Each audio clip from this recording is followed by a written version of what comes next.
there, and thank you so much for joining me. This course demonstrates how to begin transforming the way your organization deals with change. The key is to start using the consolidated roadmap to influence planning and projects, and at the same time evolve it so that it becomes more detailed and precise over time.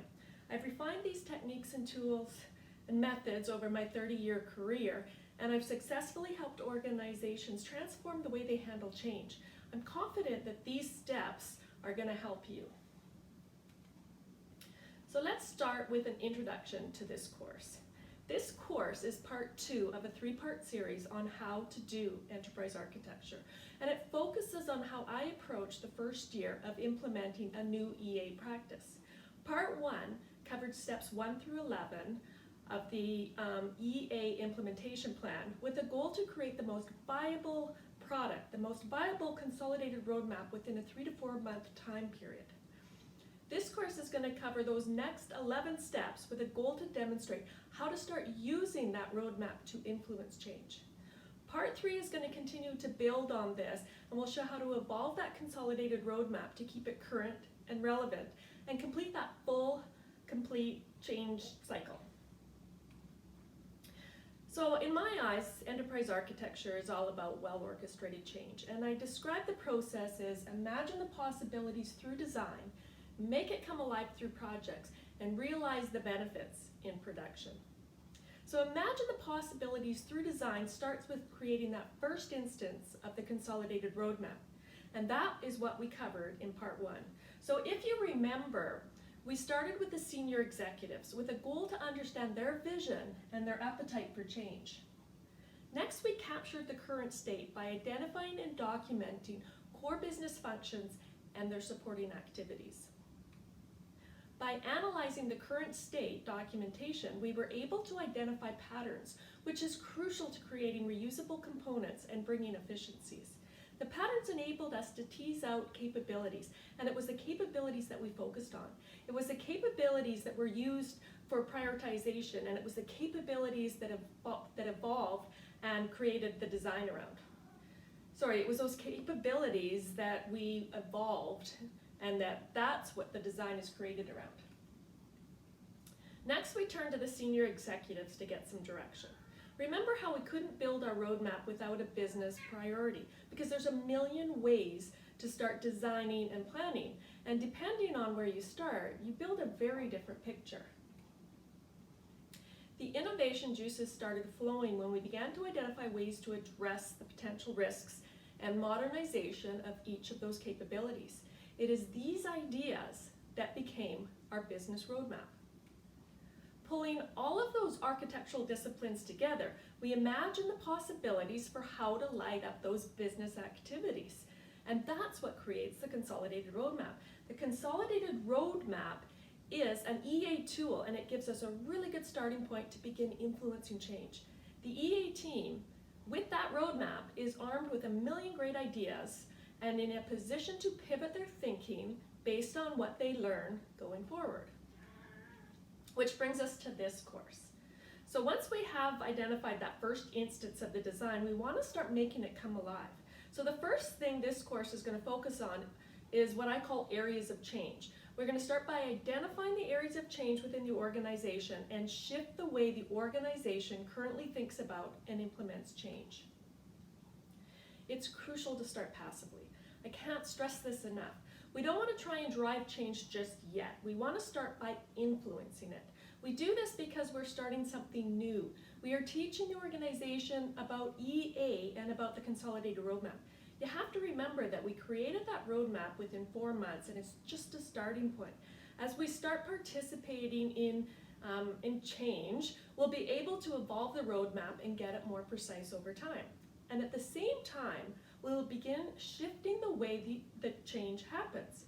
Most people don't understand what enterprise architecture is, and it's so hard to explain because it must be customized to work within your current environment. If we educate by example and slowly adjust the current way the organization operates, the change will just begin to happen, and everybody's going to feel part of the process. So what I typically see happen is in the first year of implementing EA, it's more about educating the organization and getting all of your ducks in a row. It may seem like nothing is happening, and in fact, it can be quite frustrating because 9 times out of 10, people are going to just continue with what's comfortable, with what's natural to them. But really, by doing it this way, we are planting seeds. Year 2 is where I typically see it all come together, and those seeds we planted really do start to grow. This is where we're in a position to really start driving change. Year 2 is where I see the senior executives really listening to me during those yearly business planning sessions. And once that starts to happen, you're going to begin to notice a huge shift in everything that you do. This course is going to demonstrate how I make it come alive. By shifting the way change happens, I'm going to continue using that fictitious organization that we introduced in part 1 and show how I work with that organization to start influencing change. So the second focus of this course is related to projects. So a big part of well-orchestrated change is to ensure projects achieve all stakeholder business goals and objectives. So one of my biggest pet peeves related to projects is when I talk to people about whether or not a project was successful. I am tired of people thinking a project was successful just because it came in on time and budget. Yes, those are so important, but is that still the case if business goals and objectives were never met? A second pet peeve related to projects is when I hear about the long list of enhancements needed after the project completes. It just doesn't make sense to me. How can you spend thousands and sometimes millions of dollars on a project and need enhancements day 1 of implementation? And then I guess the last pet peeve that I want to get into related to projects is all around the scope creep and road projects.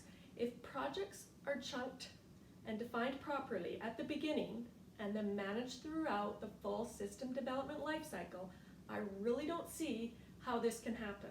Now, I'm not saying it's never going to happen, but from what I saw or what I've seen throughout my career, it shouldn't happen as much as it does.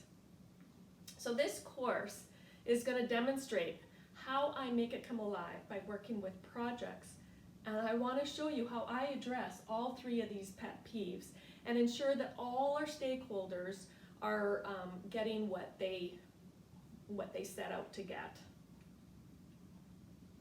So the final topic that I'm going to cover on this course is how I start to set the stage for that metric-based production environment. This really is the key to getting to that level 5 maturity. I'm going to show you how we slowly start moving the organization 4 months into this EA practice.